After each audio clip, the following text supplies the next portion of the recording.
Good morning सगळ्यांना।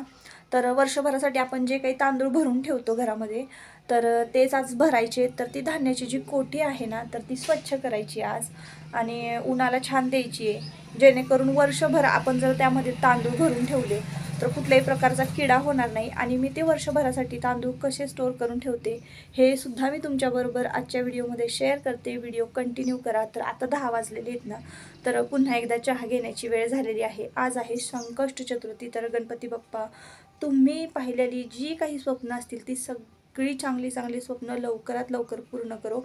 आणि आज तर काही मंदिरात जाता येणार नाहीत, कारण दादा गेलेले आहेत सकाळी सकाळी कामावर आणि मुलं पण शाळेत गेलेली आहेत आता। तर मंदिरात तर नाही जाता येणार, पण घरीच भरपूर काम आहेत, तर तीच कामं आपण पूर्ण करून घेऊया। तर जुने जे तांदूळ आहेत ना तर ते तांदूळ काढायचे कोटीमधून आणि सगळे म्हणजे आता जेवढे शिल्लक राहिलेले आहेत तेवढे सगळे निवडून घ्यायचे, नीट करून घ्यायचे। तर होतं काय, ज्या वेळेला स्वयंपाकाची घाई असते ना त्यावेळेला आपण भात शिजायला घालायला जातो तेव्हा तांदूळ निवडत बसण्यामध्ये खूप सारा वेळ निघून जातो। म्हणून मी आज ठरवलेलं आहे की ती कोटी काढायची, छान उन्हाला द्यायची, तापवायची। त्यानंतर मग त्यामध्ये जे काही आपण औषध टाकतो किडे आळी किडे होऊ नये यासाठी ते सगळं घालायचं आणि व्यवस्थित ती कोठी कशी मी भरते हे सगळं मी तुम्हाला पुढे दाखवतेच। तर ते सगळं करून ठेवायचं आणि जे काही शिल्लक राहिलेले तांदूळ आहेत मग ते अगदी 7-8 किलो असू देत किंवा किती, तर ते आजच्या आज सगळे निवडून घ्यायचे। आज आहे उपवास, तर स्वयंपाक काय नाही आहे, पण थोडंसं आता काहीतरी खायला करते, नाहीतर माझा सगळा दिवस जो आहे उपवास असला की चहामध्ये म्हणजे चहा पिण्यातच निघून जातो, चहा पिण्यात आणि काम करण्यामध्ये। तर असं आहे। आता उद्यासुद्धा मार्गशीर्ष महिन्यातील तिसऱ्या गुरुवारचा उपवास, त्यानंतर वैभवलक्ष्मीची शुक्रवार आपण करतोय ना तर शुक्रवारी सुद्धा उपवास। मग लागून असे 2-3 दिवस ना उपवासच आहे। तर विचार केला की उद्या खिचडी करूया साबुदाण्याची। रोज रोज खिचडी खाल्ली की जरा कंटाळा येतो तर आणि खावीशीच वाटत नाही, आणि नेमका उपवास असेल ना त्या दिवशी गोड अजिबात खावंसं वाटत नाही, कुठलाच पदार्थ असं तिखट काहीसं खावंसं वाटतं। तर असं म्हणतात की वरव्याचे जे तांदूळ आहेत म्हणजे भगर, काही भागात भगर म्हणतात बघा, तर तो भात संकष्ट चतुर्थीला चालत नाही किंवा सोमवारच्या उपवासालाही चालत नाही। म्हणून मग मी होता थोडासा वरव्याचा तांदूळ तर करणार होते भात, पण आता करत नाही आहे।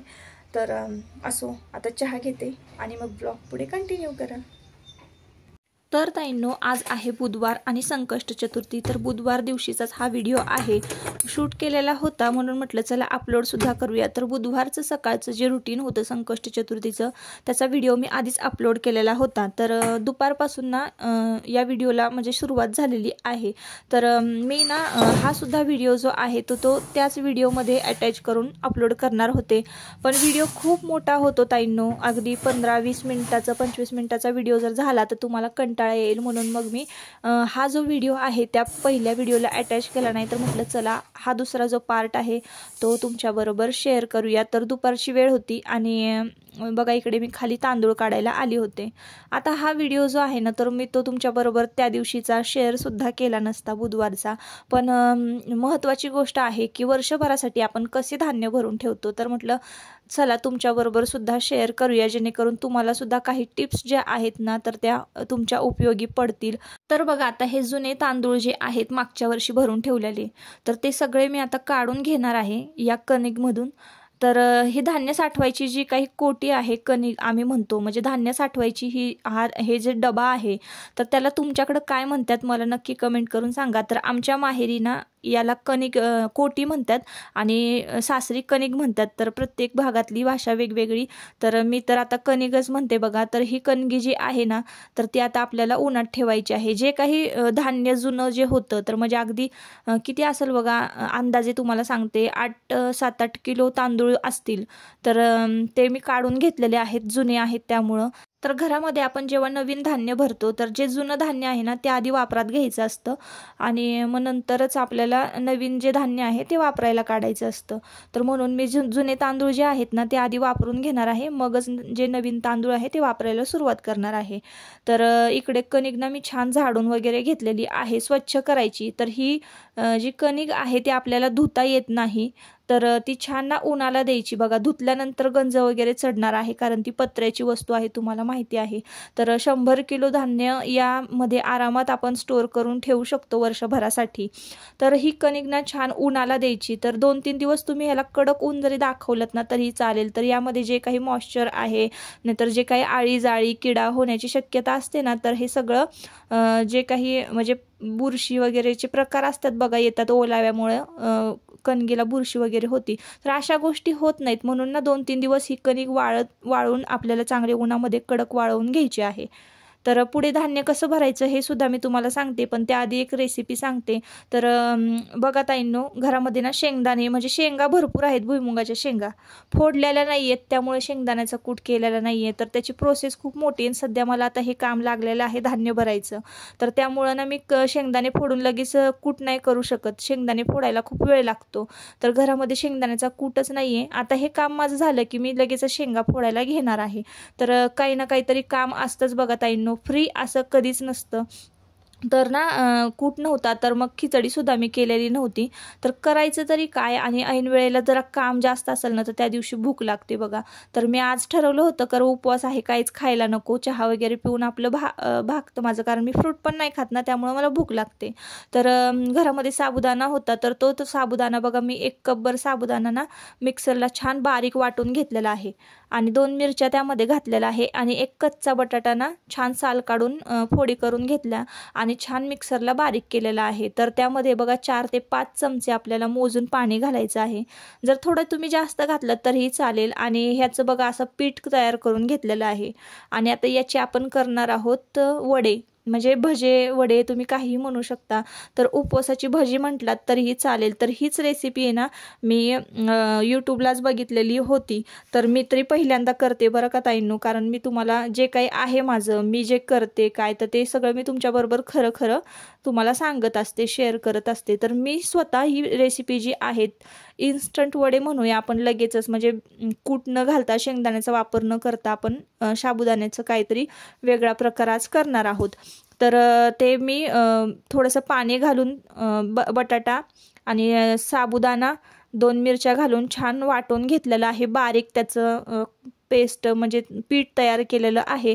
आणि ते पीठ आपल्याला 15 मिनटं भिजायला ठेवून द्यायचं आहे. 15 मिनिटांनी छान भिजलं ना की आपल्याला त्याचे लगेच भजी किंवा वडे तळून घ्यायचे आहेत.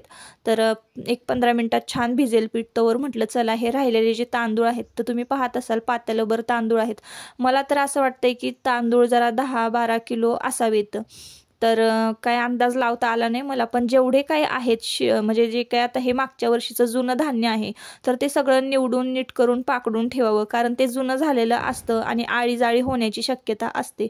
तर दुपारची वेळ आहे, अशीच दुपारची वेळ होती बघा. मुलं टीव्हीवर कार्टून बघत बसली होती, कारण ती दुपारची झोपत नाही आणि मी पण दुपारची झोपत नाही. तर म्हटलं चला हे काम जे आहे ते पूर्ण करून घेऊया, म्हणून तांदूळ जे आहेत ते नीट सगळे मी आजच्या आज निवडून घेणार आहे, जेणेकरून मला पटकन संध्याकाळच्या वेळेला किंवा सकाळी गडबड असते डब्याची, तर त्यावेळेला पटकन शिजायला भात घालता येईल, निवडत बसावं लागणार नाही, तेवढाच माझा वेळ पण वाचेल. तर मुलं बघा, दुपारची वेळ होती, छान ही कणिक वाळलेली आहे. तर हा जो व्हिडिओ आहे ना ताईंनो, मी ही जी व्हिडिओ क्लिप आहे ती शुक्रवारची आहे. तर 2-3 दिवस मी कणिक जी आहे ती चांगली वाळवली आहे उन्हात, आणि आता हा 3रा दिवस आहे बघा, छान कणिक वाळवलेली आहे. आणि त्या दिवशी मुलं पण घरी होतीत, तर थोडीफार ती पण मदत करू लागतात मला. तर माझा मोठा पैलवान जो आहे तो घरी आहे, तर म्हटलं चला हा मदत पण करल पोते वगैरे उचलायला. तर कणिक बघा 3 दिवस मी छान वाळवून घेतलेली आहे. त्यातलं जे काही म्हणजे ओलावा जो काय आहे ना तो सगळा निघून गेलेला आहे. आळी जाळी झाडून झटकून पुसून सगळी ही कणिक घेतलेली आहे. आणि वर्षभरासाठी आता तांदूळ जे खरेदी केलेले आहेत, तांदूळ भरलेले आहेत, तर ते तांदूळ आपल्याला या कणगीमध्ये भरून ठेवायचे आहे. आता कशा पद्धतीने मी भरून ठेवते, नक्की काय वापरते, तर वर्षभर ताईंनो मी सगळं जे काही धान्य आहे, ज्वारी म्हणा, गहू, तांदूळ, हे सगळे वर्षभरासाठी मी भरून ठेवते. पण आमच्या धान्याला कधीही आळी होत नाही, कधीही किडा होत नाही. त्याचं मी कारणसुद्धा तुम्हाला सांगते की मी कशा पद्धतीनं हे धान्य भरून ठेवते. तर ही कणिक आता छान वाळवली आहे ना, तर त्याच पद्धतीनं आपल्याला बघा आता याच्यामध्ये ना पेपर घालायचा आहे. म्हणजे न्यूजपेपर खाली टाकला ना की खालच्या बाजूला ज्या हिवाळ्याच्या दिवसामध्ये कसं थोडासा ओलावा निर्माण होतो आमच्या भागामध्ये, आम्ही इकडं राहतो महाबळेश्वर पाचगणीच्या साईडला, त्याच्यामुळे तर मी पेपर अंथरून घेतलेला आहे कणगीमध्ये. काही लोक मीठ पण घालतात, पण मला असं वाटलं की मिठानं पाणी सुटण्याची शक्यता आहे म्हणून मी मीठ घातलं नाही. मीठ घातलं ना धान्यामध्ये तर आळी होत नाही असं म्हणतात बऱ्याच जणींकडनं मी ऐकलेलं आहे. तर मी अशा पुढे हे जे पॅकेट आहे बघा कीटकनाशक, तर हे वापरते. तर या पॅकेटचं नाव आहे सेल्फॉक्स, आणि मी जे दुसरे पॅकेट तुम्हाला दाखवलं तर त्या पॅकेटचं नाव आहे सॅफसिलो प्लस. तर ते हे जे पॅकेट आहेत तुम्ही स्क्रीनशॉट जरी घेतला आणि दुकानात दाखवलं तरी सुद्धा तुम्हाला हे पॅकेट कीटकनाशकाचं हे जे पॅकेट आहे ते मिळून जाईल. कुठल्याही प्रकारची मी पावडर वगैरे धान्याला लावत नाही, चोळत नाही. ते आपल्या शरीरासाठी आरोग्यासाठी खरंच खूप घातक असतं. काही लोक बघा ती बोरिक पावडर म्हणून मिळते ती धान्याला लावतात. अजिबात तसलं काही लावायचं नाही. अशा पद्धतीचे हे जे कीटकनाशक पॅकेट आहे तर ते काय करतात, धान्यामध्ये आपण हे पॅकेट ना कट करून खोचायचे आहेत. हे कीटकनाशक पॅकेट आपण धान्यामध्ये खोचलं की ते एक प्रकारचा ना असा विषारी गॅस तयार करतं. आणि त्यानंतर मग आपण काय करायचं, त्यामध्ये धान्यामध्ये हे पॅकेट खोचून ठेवलं की एक 20 ते 25 दिवसासाठी जी धान्याची कणिक, कोठी किंवा डबा जो आहे, तुम्ही कुठल्याही डब्यामध्ये जर धान्य ठेवलं असेल तर ते 20-25 दिवस उघडायचं नाही. तो जो काही गॅस तयार होतो त्या गॅसमुळं ना, त्या गॅसच्या वासाने कुठलाही म्हणजे किडा, आळी, जाळी, आपण म्हणतो बारीक बारीक किडे वगैरे होतात धान्याला, तर ते होत नाही. तर अशा पद्धतीनं मी सगळं वर्षभराचं जे काही धान्य आहे तर ते भरून ठेवते. तर तुम्ही आता पाहिलं ते एक पॅकेट जे आहे, तर आता बघा मी एक गोणी म्हणजे ओतलेली आहे कणिकमध्ये.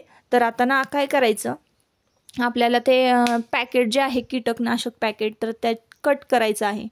तर हे मी बघा व्हाईट कलरचं एक पॅकेट घेतलेलं आहे. तर सॅफसिलो प्लस म्हणून आहे. तर कट करायचं लगेच, आणि काय करायचं, तोंड त्याचं दाबून ठेवायचं कट केल्यानंतर हाताने, आणि खोचताना पटकन आपल्याला धान्यामध्ये ते खोचून टाकायचं आहे. कारण त्याचा गॅस लगेच बाहेर पडला ना की मग त्याचा काहीच उपयोग नाही. तर तो गॅस धान्यामध्ये तयार व्हायला पाहिजे. आणि अशा पद्धतीनं बघा मग मी हे लगेच कोटीचं जे झाकण आहे ते लगेच बंद केलं, आणि दुसरी गोणी जी आहे तांदळाची ती फोडलेली आहे. आता ही पटकन झाकण उघडणार आणि ही गोणी लगेचच आम्ही त्या धान्यामध्ये ओतून देणार आहे. म्हणजे जो काही गॅस आहे तो धान्यामध्ये पूर्णपणे दबला जातो आणि बाहेर येत नाही. आणि याच कारणामुळे ना वर्षभरासाठी आमचं जे काही धान्य आहे ते अगदी व्यवस्थित राहतं. एवढासा सुद्धा त्याला किडा होत नाही कधीच, म्हणजे शेवटपर्यंत अगदी वर्ष 1.5 वर्ष होईपर्यंत त्याला कुठलाही धान्याला म्हणजे त्या किडा होत नाही, आळीजाळी होत नाही. आता महिनाभर ही कणिक जी आहे ना आपल्याला अजिबात उघडायची नाहीये. जुनं जे धान्य आहे ते महिनाभरासाठी वापरायला मी आधीच बाहेर काढून ठेवलेलं आहे. आता हे धान्य जे आहे ना महिनाभर तसंच ठेवायचं. आणि बघा पेपर जे आहे ना ते मी पुन्हा इकडं मी छान असं पॅक करून दिलेलं आहे पेपरनं. तर पेपरने हे धान्य पॅक केलं ना तर त्याच्यामधला जो काही गॅस आहे तो बाहेर पडणार नाही आणि महिनाभर त्यातच राहील. आणि ती काही जी काही म्हणजे गॅसची जी प्रक्रिया आहे कीटकनाशकाची तर ती आपल्याला वर्षभर म्हणजे काहीच गरज नाही दुसरं काही त्यामध्ये घालण्याची किंवा काय करण्याची. तर अशा पद्धतीनं बघा मी हे सगळं धान्य जे आहे, मग ज्वारी असू द्या, गहू असू द्या, तांदूळ, तर अशा पद्धतीनंच मी स्टोअर करून ठेवत असते वर्षभरासाठी. तर ताईंनो, तुम्हाला माहिती आहे की अन्नधान्य घरामध्ये असणं किती गरजेचं आहे. तर कोरोनाच्या काळामध्ये आपण अनुभवलेलं आहे, ज्यांच्या घरी अन्नधान्याचा साठा नव्हता त्यांची किती वाईट हालत झालेली होती. तर असंच कधी समजा आपल्यावर कसे दिवस कधी येतील काही सांगता येत नाही. त्यामुळं आपल्या घरामध्ये कांदे, बटाटे, लसूण, ज्वारी, गहू, तांदूळ ह्या बेसिक गोष्टी, लाल तिखट, तेल, मीठ ह्या सगळ्या गोष्टी म्हणजे भरायलाच असाव्यात. कधीही त्या संपू नयेत आणि एक्स्ट्राच्या आणून ठेवलेल्या असाव्यात. तर आता हे पीठ बघा छान भिजलेलं आहे. तर तुम्हाला मी दाखवलं हे पीठ कसं तयार केलेलं आहे वड्यांचं. आणि आता हे वडे ना आता आपण तेलामध्ये सोडून घेणार आहोत. तर ताईंनो, मी सुद्धा ही रेसिपी पहिल्यांदा केली म्हणून तुम्हाला आलेला अनुभव सांगते. तर मी तेलामध्ये हे वडे सोडले ना गोल गोल करून, तर ते फुटायला लागलेले होते आणि एवढा जोरात ते फुटत होते ना की गरम तेल अक्षरशः अंगावर येईल इतकं. तर तुम्ही काळजी घ्या. तर मी काय केलं मग डोकं चालवलं माझं. तर म्हटलं जे काही आपण केलेलं आहे ते वायाला जायला नको. चवीला तर एक नंबर झाले होते, पण तुम्हाला सांगते मग यामध्ये ना शेंगदाण्याचा कूट नाही आहे, कच्चा बटाटा आणि कच्चा साबुदाणा, म्हणजे साबुदाणा न भिजवता आपण हे सगळे इन्स्टंट वडा हा तयार केलेला आहे.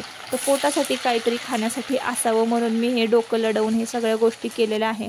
बाकी कुठलीही रेसिपी मी बघितली ना तर ती कधीच सक्सेस होत नाही माझी यूट्यूबवर. तर बघा मी असं चपटे वडे केलेले आहे आणि तेच तेलामध्ये सोडलेले आहे. तर वडा एक नंबर झालेला होता ताईंनो. कोणीच म्हणणार नाही की हा लगेच म्हणजे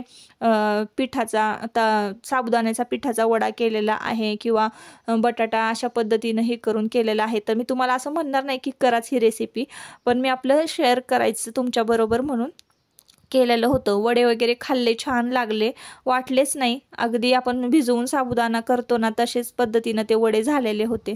तर आता हे तांदूळ बघा मी दुपारी निवडून घेतलेले आहेत. जवळजवळ एवढा डबा मी तांदूळ निवडलेले आहेत. तर तांदूळ निवडलेले होते, पण देवानं काय केलं, जे निवडलेले तांदूळ होते ना त्यात न निवडलेले तांदूळ मिक्स करून टाकले. त्याच्यामुळं मला डबल व्याप पडला आणि डबल तांदूळ निवडावे लागलेत आणि मग माझा वेळ खूप सारा असा फुकट गेला ताईंनो. आता संध्याकाळचे वाजलेले आहेत 6.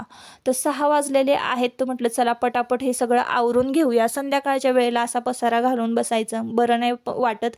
त्याच्यामुळं ना हे सगळं जो काही थोडे तांदूळ राहिलेले आहेत शिल्लक तर ते मी कधीतरी निवडीनच.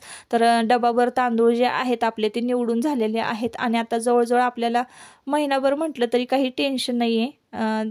ते तांदूळ जे आहेत ना ते अगदी म्हणजे पुरणार आहेत महिनाभरासाठी आणि निवडावे वगैरे लागणार नाहीत. संध्याकाळची वेळ होती, दिवाबत्ती केली लगेचच, तुळशीला अंगणामध्ये दिवा लावला. आता मुलं थोड्या वेळाने अभ्यासाला बसतील. तर असा होता हा व्हिडिओ आणि आता व्हिडिओचा इथंच शेवट करते ताईंनो. परत आता आपण पुन्हा भेटूया नवीन एका व्हिडिओमध्ये. तोपर्यंत स्वतःची काळजी घ्या आणि मस्त राहा. आता इथून पुढे माझा स्वयंपाक वगैरे तर असं असतं संध्याकाळचं रुटीन आणि असा होता आजचा व्हिडिओ. जर तुम्हाला हा व्हिडिओ आवडला असेल तर नक्की आपल्या चॅनलला सबस्क्राईब करा आणि व्हिडिओला एक लाईक करा. परत पुन्हा भेटूया नवीन एका व्हिडिओमध्ये. Bye bye.